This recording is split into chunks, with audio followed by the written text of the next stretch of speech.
Donc, grand D, transformation de Lorentz. C'est ce qui va remplacer la transformation de Galilée. Alors, je considère encore deux référentiels S et S' en configuration standard. Je vous rappelle la configuration standard, j'avais déjà défini pour la transformation de Galilée. C'est ce qui permet d'avoir les expressions les plus simples. Vous avez donc un référentiel S et un référentiel S' qui sont en translation rectiligne uniforme l'un par rapport à l'autre, le long d'un certain axe. On va choisir l'axe X. Voilà, donc ça c'est S', Y, Y'. Leurs axes restent parallèles l'un à l'autre. Donc Z', Z. Donc S' avance à la vitesse VE comme vitesse d'entraînement vers la droite et les origines des repères coïncidaient à l'instant initial.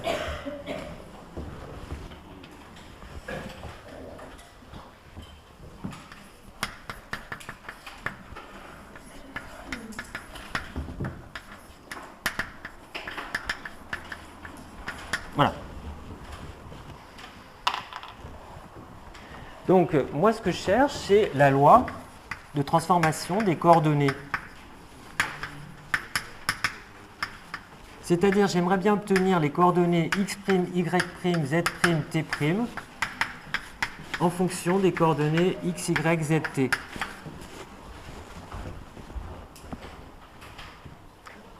Alors, la première chose, c'est que je ne vais pas chercher n'importe quel type de loi mathématique. Je vais uniquement considérer les transformations linéaires. Pourquoi? Je justifie tout de suite. Cette transformation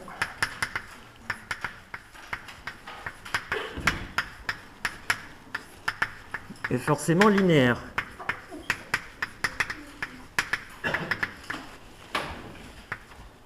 Pourquoi? Sinon, par exemple, imaginons, pour voir l'absurdité du cas contraire, imaginons que vous ayez une transformation comme ça. X' égale x carré ou 3x carré. Enfin, n'importe quoi qui ne soit pas une transformation linéaire, pour reprendre le même raisonnement. Alors, qu'est-ce qui se passerait dans ce cas-là? Imaginez, je prends, je reprends le référentiel S, et imaginez que j'ai une règle qui soit comprise entre les abscisses 1 et 2. Voilà. Dans le repère S.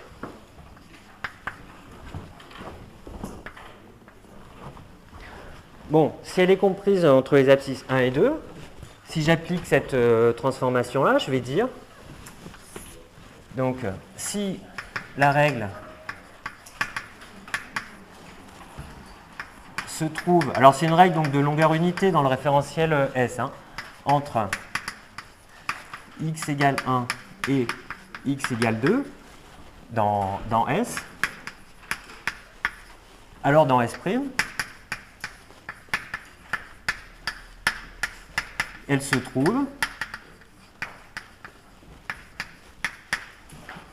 entre x' égale, j'ai fait simple, au carré, 1 au carré, 1, et x' égale, je prends le bord droit, 2, au carré, 4. Autrement dit,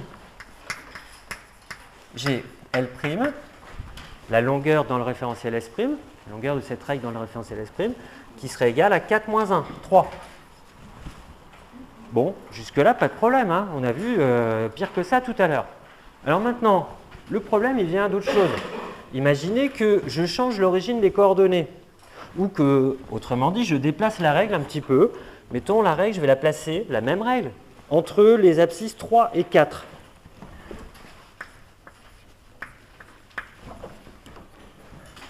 Voilà, je l'ai translaté. Si maintenant, si la règle se trouve entre x égale 3 et x égale 4, alors, je ne vais pas tout réécrire, quelle est la longueur de la règle dans le référentiel S'? Ben, il suffit de faire 4 au carré, moins 3 au carré, c'est-à-dire 16 moins 9, c'est-à-dire 7. Avec des unités arbitraires. Hein. Okay. Alors, le problème grave, c'est que une fois je trouve 7, une fois je trouve 3, simplement parce que j'ai changé l'origine du repère S. Ou pas simplement parce que la règle, au lieu de la placer ici dans l'espace, je l'ai placée là dans l'espace. Alors vous êtes d'accord que ça contredit toute réalité physique. La longueur d'une règle ne peut pas dépendre de l'endroit où se trouve cette règle. Ça veut dire quoi? Si c'était vrai, ça voudrait dire que l'espace ne se comporte pas de la même façon à chaque endroit. Si je déplace un objet, ses propriétés physiques de base changent. La règle ayant toujours la même vitesse. Donc, ça veut dire que L' dépendrait de la position de la règle, dépendrait précisément de la position, et pas de la vitesse déjà, simplement de la position de la règle.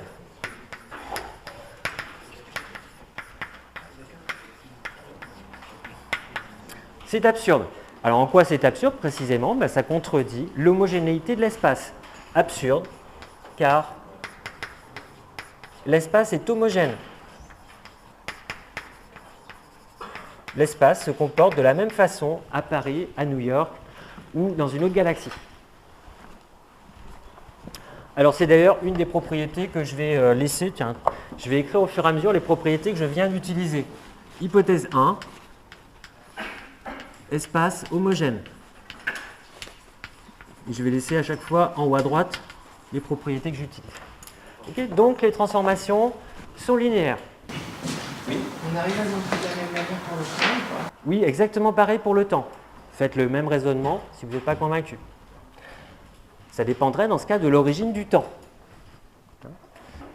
Alors, donc maintenant, allons-y pour la loi de transformation, sachant qu'elle est linéaire. Alors, par exemple, la transformation est donc linéaire.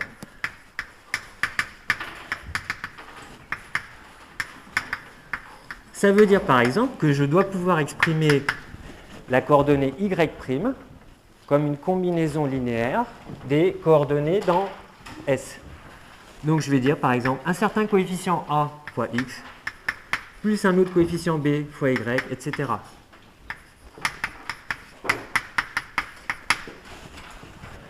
Ces coefficients A, B, C, D et E sont des constantes qui peuvent quand même dépendre, constantes entre guillemets. Ça dépend de quoi? Ça dépend de la seule donnée du problème.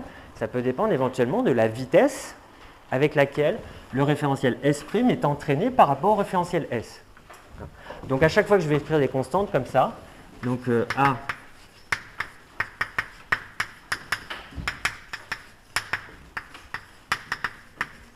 ce sont des constantes, mais qui dépendent a priori, qui peuvent dépendre seulement de la vitesse d'entraînement. Alors maintenant, comme ces deux référentiels sont en translation l'un par rapport à l'autre le long de l'axe X, ça veut dire que tout ce qui se passe dans le plan Y est égal à 0 coïncide avec tout ce qui se passe dans le plan Y' est égal à 0, par définition de la translation. Donc j'écris, or, Y est égal à 0 doit être équivalent partout à Y' est égal à 0. Donc ceci indépendamment de toutes les valeurs x, y, z, t, quel que soit x, y, z, t. Alors, qu'est-ce que ça implique ça? Puisque ça doit être vrai, quel que soit x, y, z et t, ça veut dire que tout ce que je souligne, ça doit forcément être nul. Donc, A.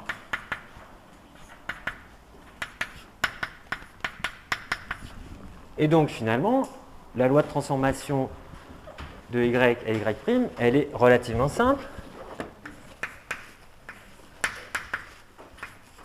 Y' égale by.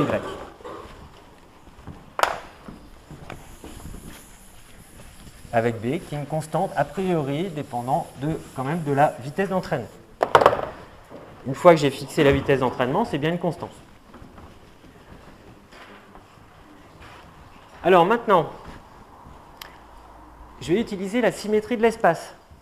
Alors, sauf s'il y a une erreur, si c'est une erreur. Hein, alors, oui, rapidement. Il y a 0, comme l'équivalent de décrit 0, parce qu'on a décidé que VE était exprimé sur un axe.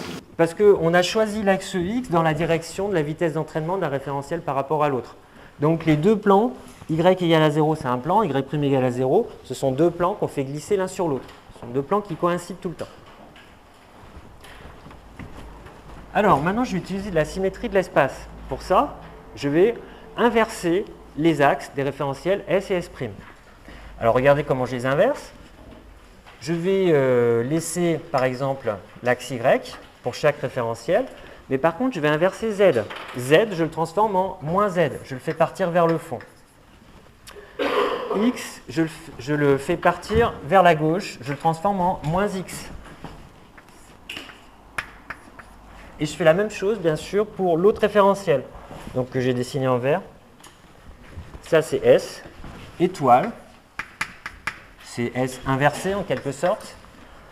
Voilà, j'ai changé l'orientation des axes. Et je fais la même chose pour le référentiel S',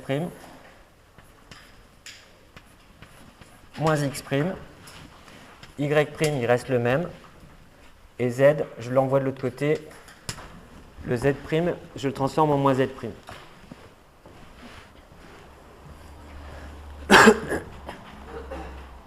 Ça, c'est toujours S', mais en ayant inversé les axes. Donc, je l'appelle S' étoile pour le différentiel du premier. Bon, j'ai inversé l'orientation des axes, mais vous avez toujours S' qui est en train de se balader à la vitesse VE vers la droite par rapport à celui-là. J'ai toujours le droit de considérer, ça c'est le principe de relativité, tous les référentiels sont équivalents pour la réalisation de n'importe quelle loi physique. Donc, j'ai toujours le droit de considérer que non, au contraire, c'est ce référentiel-là qui est en train de bouger, et celui-là est fixe. Si je considère que celui-là bouge, ben lui, il bouge par rapport à celui-là, donc, avec une vitesse qui est exactement opposée. Donc, je l'envoie vers la gauche. Voilà. Voilà la vitesse, je vais la représenter en orange. Voilà la vitesse VE du référentiel S étoile par rapport à S' étoile. Et donc, ce que je viens d'utiliser, c'est deux choses. C'est la symétrie de l'espace quand j'ai inversé les axes.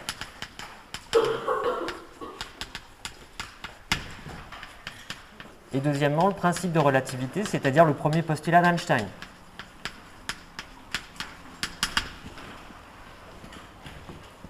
Alors maintenant, regardez bien, comparez, vous êtes assez loin, ça va, comparez le déplacement du référentiel vert ici par rapport au référentiel blanc, comparez-le au déplacement du référentiel blanc par rapport au référentiel vert. Qu'est-ce qu'on peut dire d'intelligent là-dessus?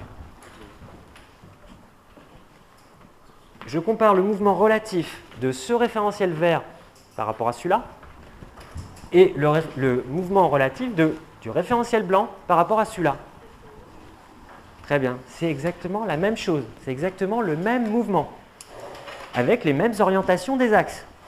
Simplement, vous le voyez une fois d'un côté, une fois de l'autre. Si vous mettez, imaginez, vous voyez un petit peu dans l'espace, vous mettez votre œil de l'autre côté du tableau, ce que vous voyez, c'est exactement ça. Donc, je suis en train de dessiner en fait deux fois la même chose.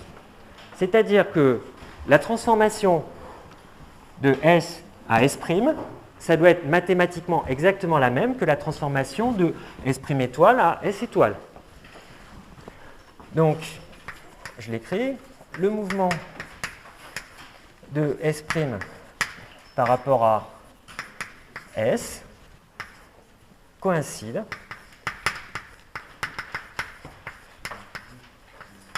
avec le mouvement de S étoile par rapport à S' étoile.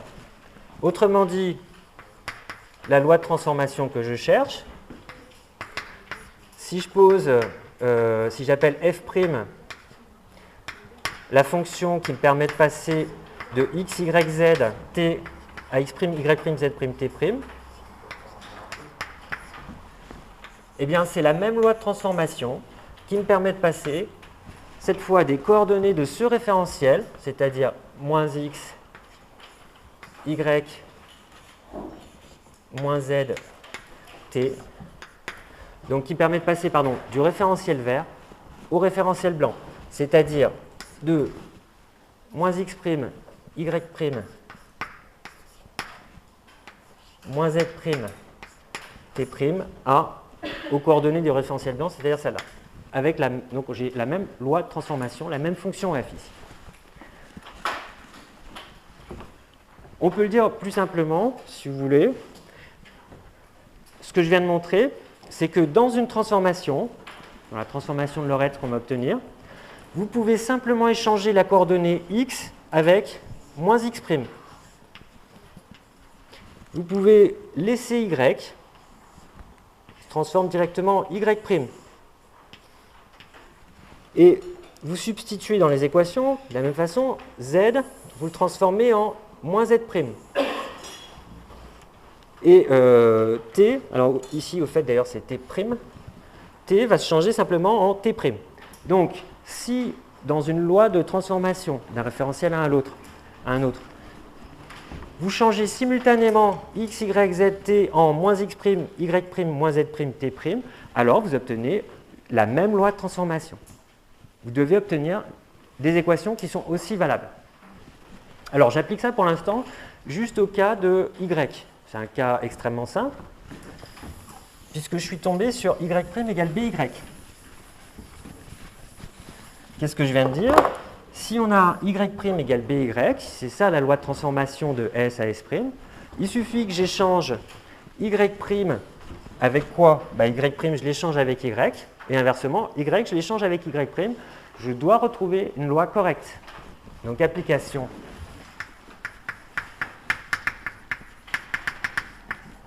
Ici, voilà la permutation que je fais dans les équations. Y, je le change en y', et y', je le change en y. Puisque c'est tout ce qui intervient. Ça doit donner la même loi. On obtient y égale by'. Ça doit être aussi vrai avec la même valeur de b. Là, c'est quasiment fini pour y, puisque j'ai donc, si je reprends ici, y' égale by, mais y c'est by'. Donc mathématiquement, deux solutions. Qu'est-ce que ça veut dire ces deux solutions? Soit y' est égal soit y' est égal à y, soit y' égale moins y.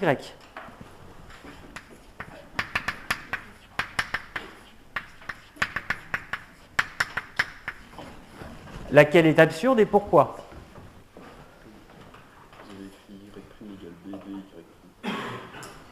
Oui, j'ai bien écrit y' égale b carré y'.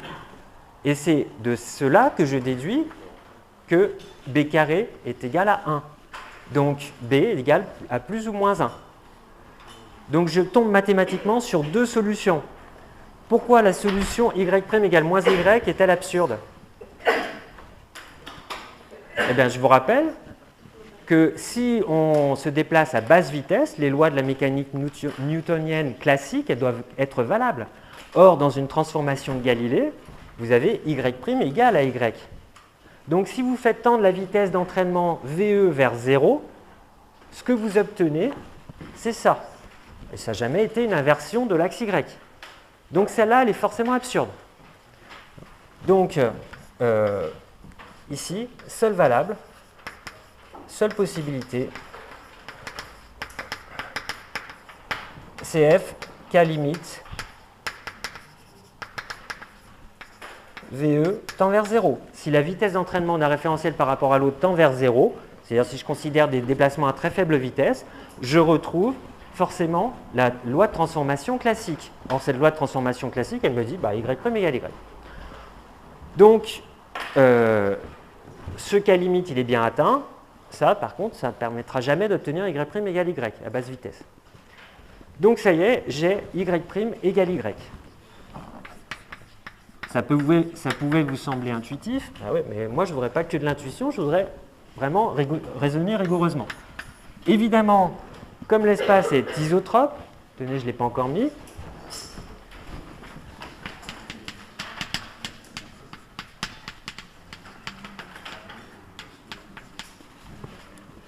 ça veut dire que de la même façon, Z' égale Z, puisque Y et Z jouent exactement le même rôle dans mon problème. La translation a lieu le long de l'axe X, ça c'est particulier. Par contre, Y et Z jouent le même rôle. Alors, là où ça va être plus intéressant, c'est le passage donc, de X à X'. Oui. Pourquoi on a Z' égale Z? Enfin, dans ce cas-là, pourquoi on n'a pas X' égale X? Un peu plus fort?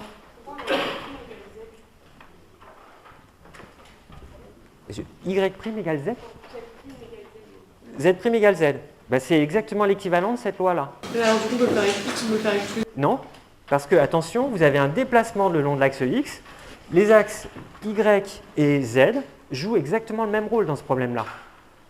Ils correspondent à ce qui se passe dans un plan qui est perpendiculaire à la direction de translation. Par contre, l'axe X, ça ne joue pas le même rôle ici. C'est la direction de translation. Donc, ce que je suis en train de dire, pour passer de là à là, c'est que ce qui se passe dans un plan perpendiculaire à la direction de translation, ça ne peut pas dépendre de la direction. Ça voudrait dire quoi? Ça voudrait dire que l'espace ne se comporte pas de la même façon quand on regarde vers le haut, quand on regarde à l'horizontale. Voilà, l'espace est isotrope dans toutes les directions, mais ici, il se passe quelque chose. Dans ce problème, il se passe quelque chose de particulier dans la direction X. Il se passe par contre forcément la même chose dans les directions Y et Z, qui jouent le même rôle, par symétrie. On pourrait dire tout simplement que vous avez une symétrie par rotation autour de l'axe X. Le problème est symétrique, est invariant par rotation autour de l'axe X. Donc, Y et Z ne peuvent pas jouer des rôles différents. Pourquoi est-ce que pour justifier que Y' égale moins Y, c'est pas viable, vous devez faire qu'à limite quand VE tend vers 0? Eh bien, quand vous avez des vitesses qui sont très petites, on va voir devant la vitesse de la lumière, vous devez retrouver ce qu'on trouve expérimentalement en mécanique de tout temps. Vous devez retrouver la transformation de Galilée. Elle est quand même valable, elle est bien vérifiée à basse vitesse. Donc c'est le cas limite basse vitesse, ça doit être la transformation de Galilée. Allez, je passe à X et X'.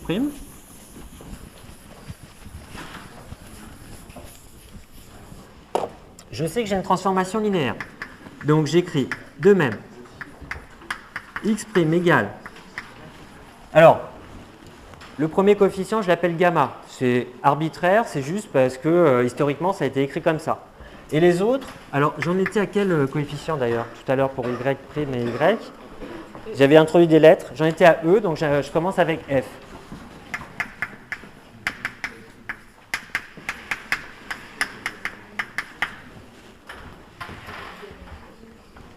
Voilà. À chaque fois, il s'agit encore de coefficients qui sont constants à partir du moment où j'ai fixé la vitesse d'entraînement d'un référentiel par rapport à l'autre. Bon, qu'est-ce que j'ai cette fois comme relation particulière qui doivent être respectées? Je sais que les deux points O et O' coïncidaient à l'instant t égale à 0. Donc, et c'est le sens de la flèche en violet qui est ici, ce plan Y', Z', il se déplace dans le référentiel S à la vitesse constante VE.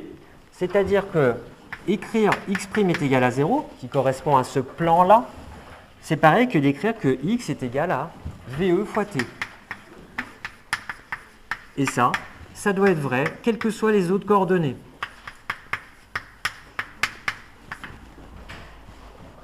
Alors j'injecte ces équations dans l'expression qui est ici. J'obtiens X' égale à 0. Ça coïncide avec X égale VET. Donc gamma VET.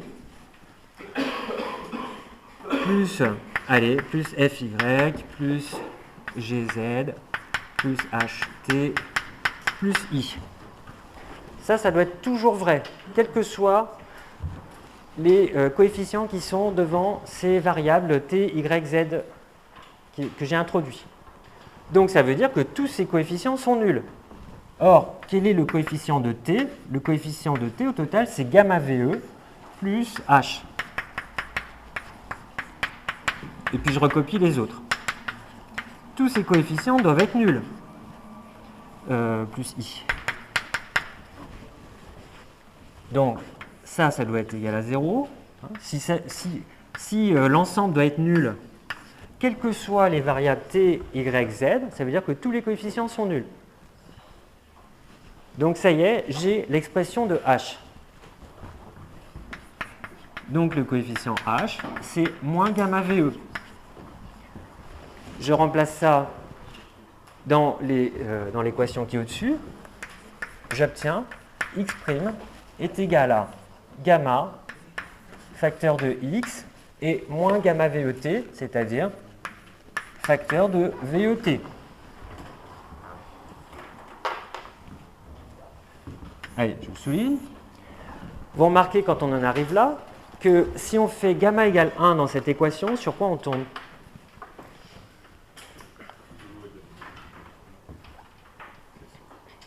Voilà, c'est-à-dire sur la transformation qu'on a appelée transformation de Galilée. Si vous faites gamma égale 1, vous tombez sur la transformation de Galilée.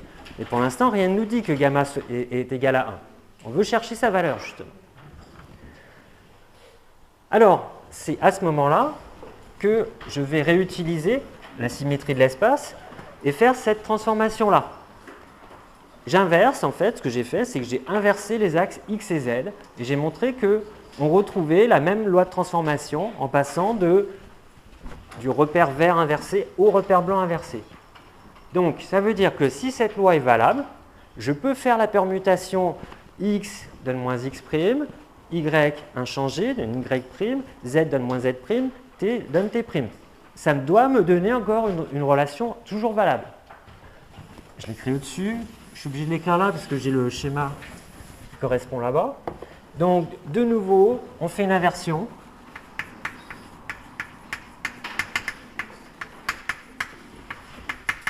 Des axes x, z. Donc, les permutations à le faire, elles sont ici. Je les fais sur cette équation-là. Qu'est-ce que ça donne? J'obtiens l'équation, x', ça doit se changer en moins x. Ça doit être égal à donc gamma fois x doit être changé en moins x'. Et ensuite, le temps, il se change en t'.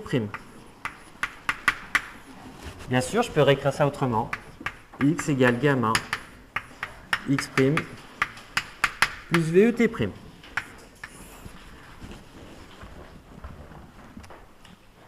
Voilà, donc là j'ai obtenu la loi de transformation, mais je n'ai pas encore la valeur de gamma.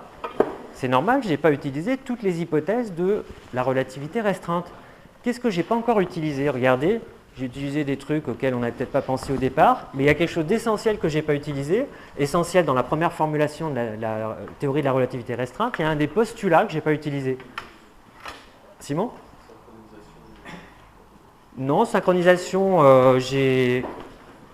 Enfin, synchronisation, mais précisément, alors je ne peux pas dire que c'est complètement faux, mais qu'est-ce que je n'ai pas utilisé précisément? Quand vous dites synchronisation, c'est un peu vague. Regardez, postulat d'Einstein, qu'est-ce que c'est? Il y en a deux.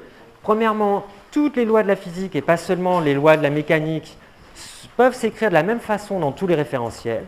Et une des conséquences, c'était que, postulat numéro 2, la vitesse de la lumière est la même dans tous les référentiels galiléens.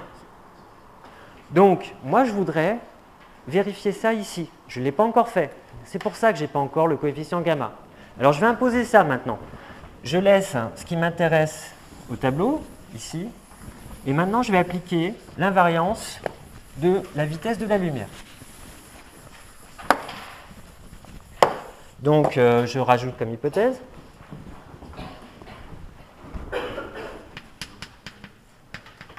C est invariante. Alors, qu'est-ce que ça veut dire que C est invariante? Donc, c'est le deuxième postulat d'Einstein.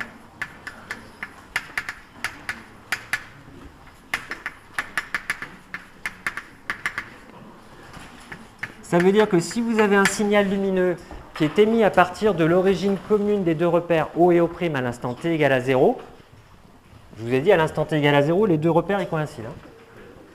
Ce signal se propage à la célérité c dans les deux référentiels à la fois. Autrement dit, dire que x égale ct, c'est pareil que d'écrire x' égale ct'.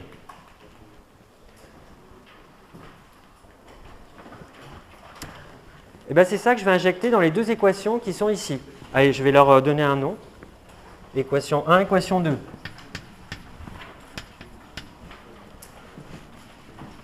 Ça, je l'injecte dans 1.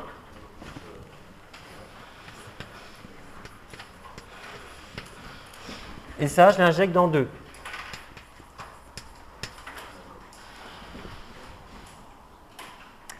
Bon, dans 1 et 2, tout simplement, parce que il y a les deux termes dans les deux équations, donc injecter dans 1 et 2.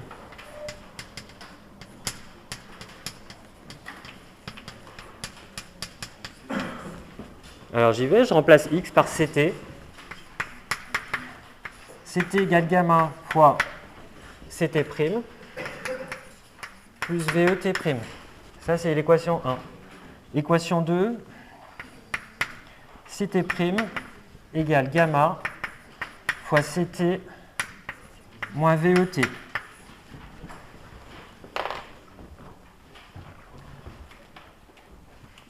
Bon, je m'aperçois que dans votre cahier, le 2, il doit arriver avant le 1. Donc vous avez le droit d'inverser les numéros.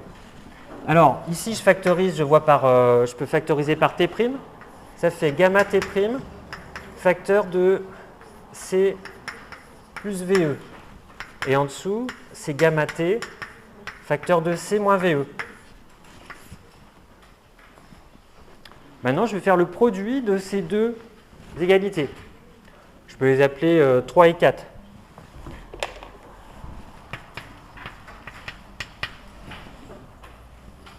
« 3 fois 4. Bon, je fais le produit à gauche, ça me donne c carré t', et à droite, ça me donne gamma carré t' fois identité remarquable, c plus VE fois c moins VE. J'espère que c carré moins VE carré. Et je vois que je peux éliminer t' de part et d'autre, puisque cette équation doit être valable quel que soit t et t'. Donc j'en déduis gamma carré égale c carré sur c carré moins VE carré. Je prends la racine et j'obtiens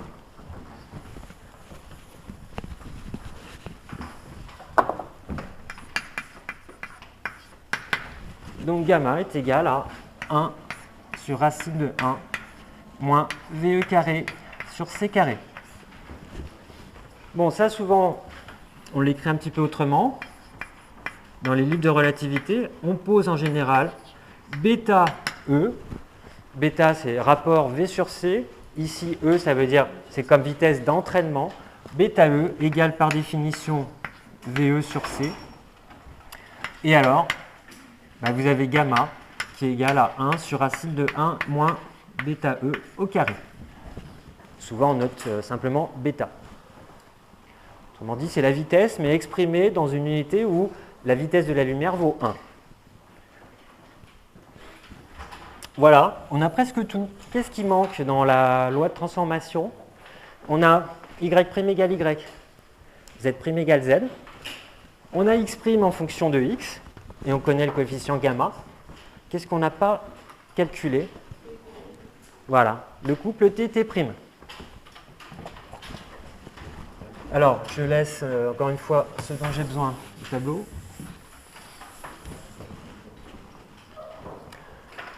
Bon, je vais l'écrire ici en dessous. Je recopie la formule.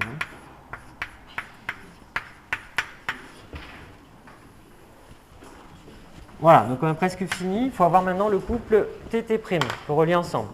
Bon, alors qu'est-ce que je vais faire pour ça? Je regarde ces deux équations-là. Et dans ces deux équations, je vais éliminer x'. Donc, on élimine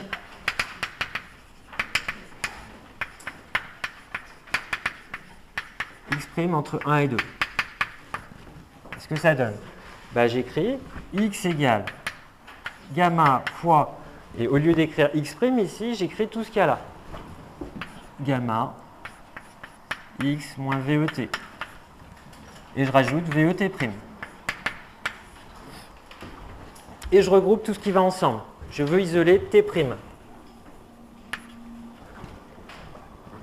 Allez, par exemple, je regroupe tous les x à gauche. Ça fait x facteur de 1 moins gamma carré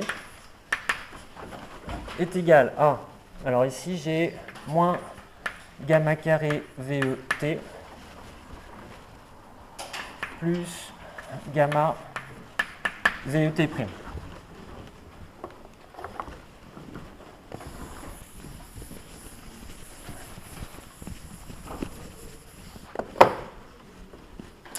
Alors ça nous fait aussi gamma VET'. Et donc égal, bah, tenez, je vais diviser par gamma VE partout. Ça nous fait donc directement T' égale. Je fais passer le T de l'autre côté. Je veux isoler T'. Hein. Donc je fais passer l'autre côté et je divise en plus par gamma VE. Donc ça nous fait gamma T plus... Alors, 1 moins gamma carré, c'est négatif, je vous rappelle. Regardez l'expression, je vais rediscuter rapidement. Gamma est forcément plus grand que 1. Donc, 1 moins gamma carré est négatif. Donc, j'aime pas le laisser comme ça. Je vais écrire moins gamma carré moins 1. Donc, moins gamma carré moins 1 sur gamma VE. Voilà. T, c'était x ici. X. Voilà. Ok, maintenant, je vois qu'il y a un gamma qui est en facteur ici. Je vais le sortir, je vais le mettre en facteur pour tout ce qui est à droite. Ça fait pareil que T' égale gamma, facteur de T moins gamma carré moins 1 sur gamma carré VE fois x. Et pour avoir à gauche et à droite que des grandeurs qui soient homogènes à un temps, je vais même mettre... Au lieu d'écrire T', je vais écrire CT'. C'est-à-dire je multiplie à gauche et à droite par C. Ça nous fait CT' égale gamma facteur de CT moins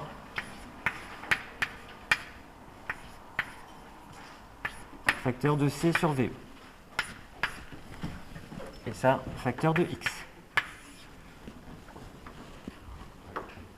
Bon, alors c'est quasiment fini. Il reste juste à calculer le facteur qui est là. Alors, c'est pas très difficile. Qu'est-ce que ça vaut gamma carré moins 1 sur gamma carré? Bah, vous avez la définition de gamma qui est là. Allez-y, calculez en même temps que moi. C'est un truc, si je le mets comme ça, c'est parce que ça simplifie beaucoup. Qu'est-ce que ça fait?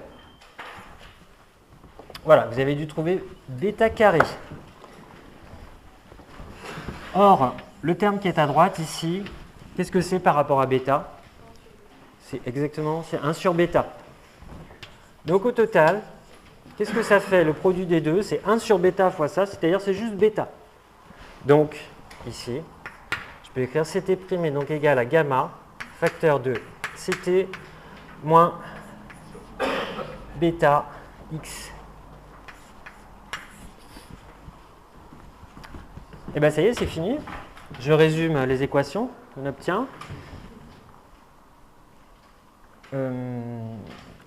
Allez, voilà, je résume là. Conclusion. Et c'est ce qu'on appelle la transformation de Lorentz, qui remplace donc la transformation de Galilée.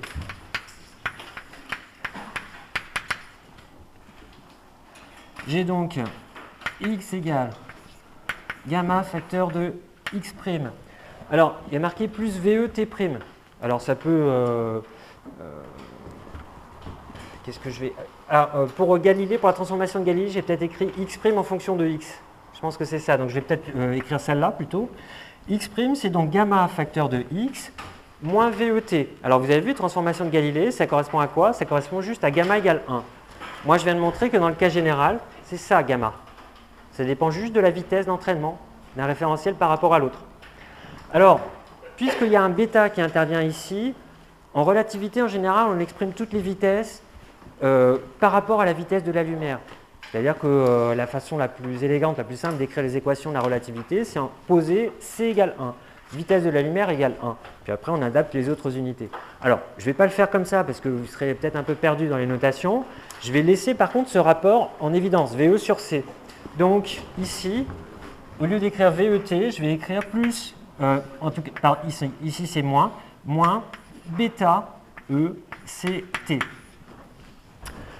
Et je recopie maintenant ce que j'ai obtenu pour CT'.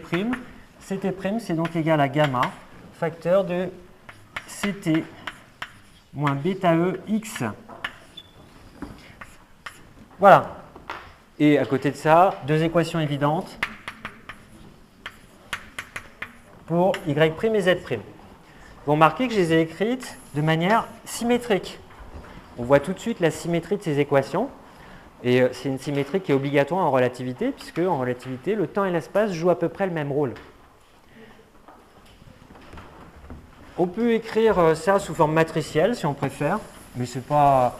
Bon, pour les exercices qu'on va faire, c'est pas obligatoire. Hein. C'est juste un peu plus concis. Ou on peut écrire en colonne X', CT', par exemple, parce que ce sont les seules qui ne sont pas évidentes.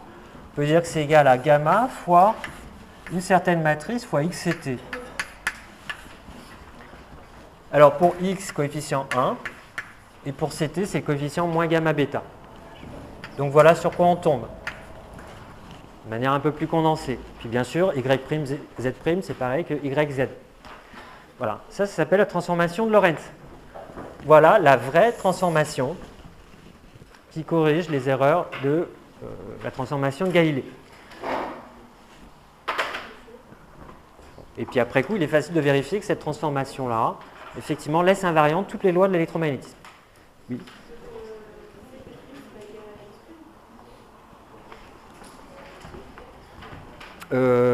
Où est-ce que j'ai écrit ça?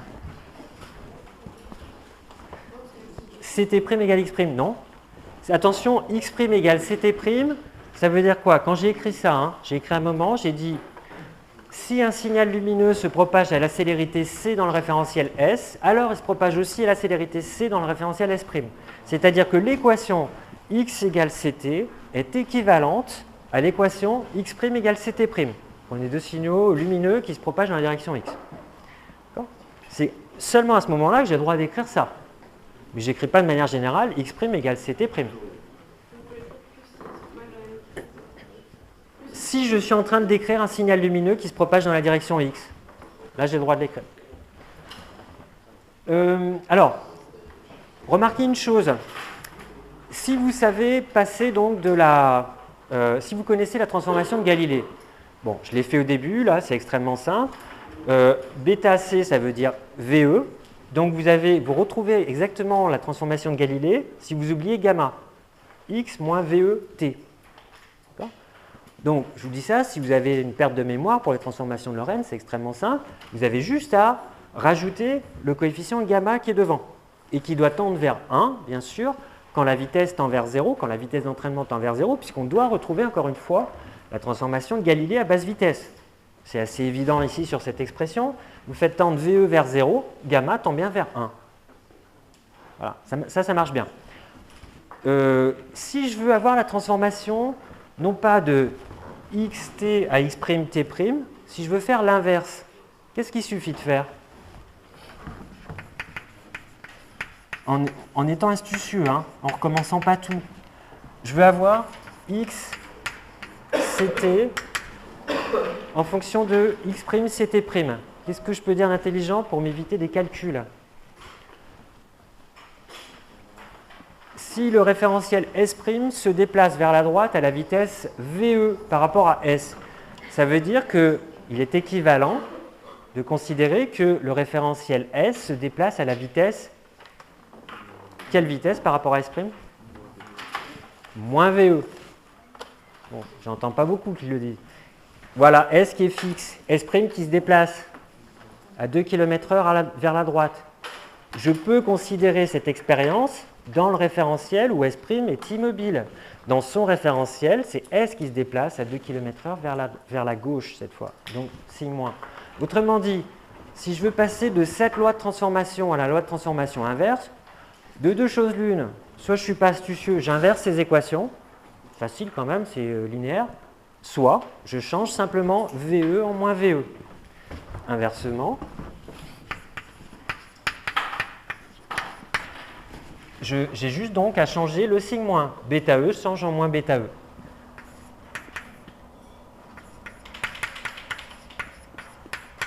Donc là, c'était x en fonction de x', t'. Et pareil, c'était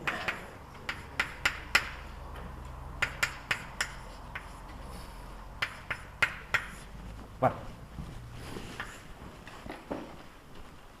Bon, tout ça avec gamma qui vaut ça, je l'ai écrit, je le rappelle ici, avec gamma égale 1 sur racine de 1 moins bêta E carré, et bêta E égale par définition à VE sur C. Voilà. C'est la transformation de Lorentz qui remplace donc la transformation de Galilée. Alors, application à deux cas de figure très courants. Je vais commencer par ce qu'on appelle donc la dilatation du temps. Donc, c'est ce que vous avez fait grosso modo en terminale, enfin sans démonstration. Je ne vous demanderai pas cette démonstration-là. Hein. Il y a quand même plusieurs, celles que je viens de faire. Mais moi, je trouve que c'est important de l'avoir vue, de l'avoir comprise. Après, moi, ce que je vous demanderai, c'est au moins de savoir l'appliquer. Alors, donc dilatation du temps. Alors, je vais prendre d'abord le cas général, à partir des formules qu'on vient de démontrer.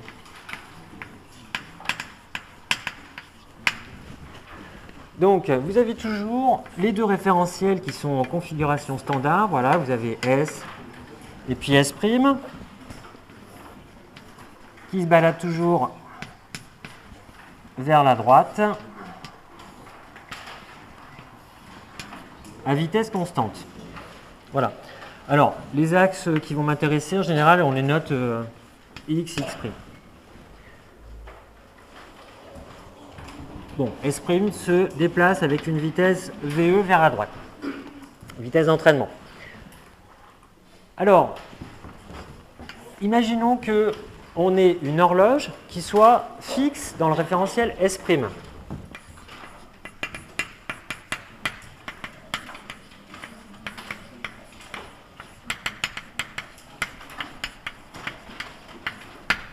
Bon, mettons qu'elle ait une axis X' fixée.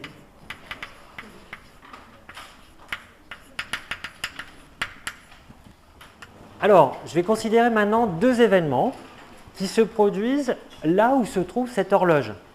Donc, mettons soit E1 et E2.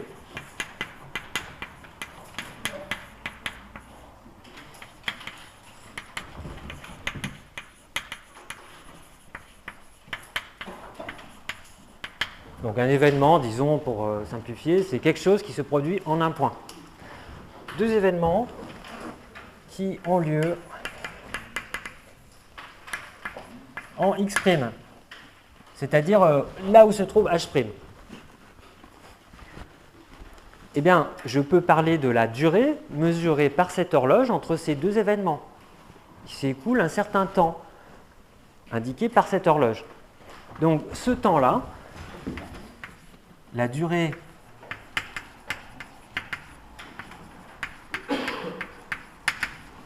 mesurée par H',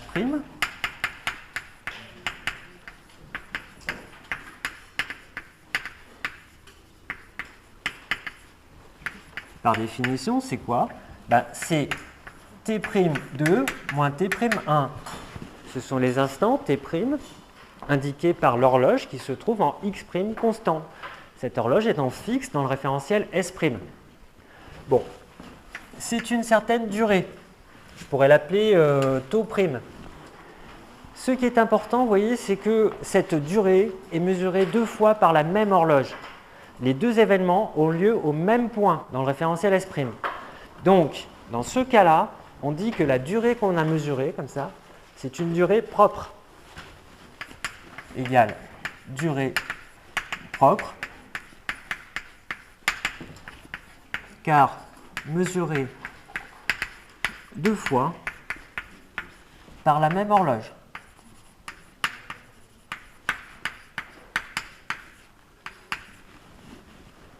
À l'endroit où elle se trouve. Je voudrais savoir quelle durée s'écoule entre ces deux événements dans le référentiel S.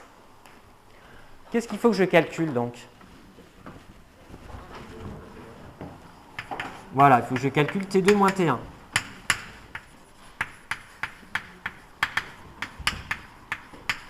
Dans S, entre ces deux événements.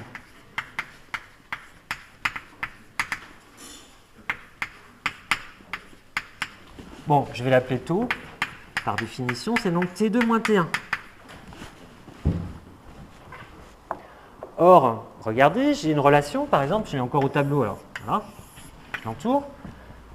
Je vais enlever tout le reste. J'ai une relation qui me permet de calculer T dans le référentiel S en fonction de T' dans le référentiel S'. Alors, je m'en sers.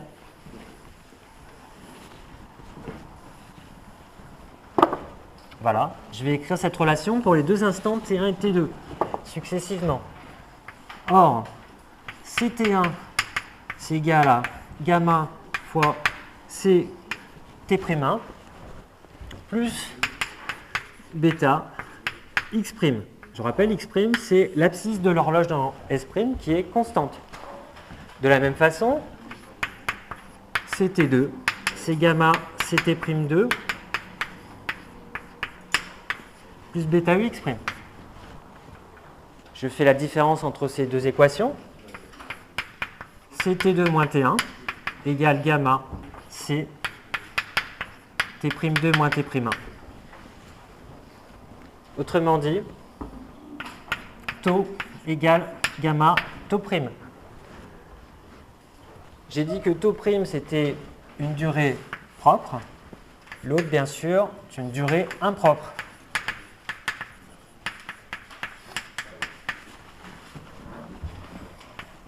Durée impropre égale gamma fois durée propre, avec toujours le même coefficient gamma, 1 sur racine de 1 moins bêta carré. Et dans S, quelle horloge mesure taux? La même horloge H'. Et là, cette fois-ci, du coup, Attention, H', c'est une horloge qui est fixe dans S'. Elle est là. Elle est toujours à la même abscisse, X' dans S'. Donc, quand je dis que cette horloge mesure la durée entre deux événements qui ont lieu là où elle se trouve, à l'instant T'1, elle se trouve ici, mais si je dessine au tableau le référentiel S fixe, ça veut dire qu'à l'instant ultérieur T'2, le référentiel vert a avancé, l'horloge a donc aussi avancé. Autrement dit, à l'instant T'2, l'horloge, elle peut être là, mettons, l'horloge H'. Conclusion, est-ce que cette durée est mesurée deux fois par la même horloge du référentiel S? Non, les temps, ils sont mesurés par quoi? Je vous rappelle, ils sont mesurés par des horloges qui sont fixes dans un référentiel donné. Les horloges de S, on les a fixées une fois pour toutes et on les a synchronisées une fois pour toutes alors qu'elles étaient fixes dans leur référentiel. D'accord? Donc c'est là que je vous ai dit, en relativité restreinte, c'est assez précis, quand on parle d'un référentiel S, il faut imaginer que dans toutes les directions, vous avez dans l'espace des horloges qui sont fixes dans ce référentiel et qui ont été synchronisées comme ça dans ce référentiel. Autrement dit, la durée entre ces deux événements, dans S, elle n'a pas été mesurée à partir de la même horloge. Il s'agit de deux horloges différentes. Donc voilà un résultat général. Et donc, c'est important de effectivement clarifier. Ce qu'on peut dire, c'est que, vous voyez, ici, la durée est plus importante dans ce référentiel-là, où les deux événements n'ont pas lieu au même point. Donc, on peut le dire autrement, la durée qui est mesurée par l'horloge mobile, H', pour laquelle les deux événements ont lieu au même point, eh bien, comme elle est plus petite, gamma est supérieure à 1, comme elle est plus petite que celle-là, ça veut dire quoi? Ça veut dire que l'horloge H' semble retardée par rapport aux horloges de S qui sont successivement en coïncidence avec H'. Je le refais, H' part d'ici, se déplace vers la droite, elle va rentrer successivement en coïncidence avec une horloge de S qui est là, une horloge de S ici, une horloge de S là, etc. jusqu'à une horloge de S ici. H' va rentrer successivement en coïncidence avec différentes horloges de S. Donc ce qu'on peut dire, c'est que l'horloge H' semble prendre du retard par rapport aux différentes horloges de S avec lesquelles elle va rentrer en coïncidence. Donc, ne dites pas surtout H' retarde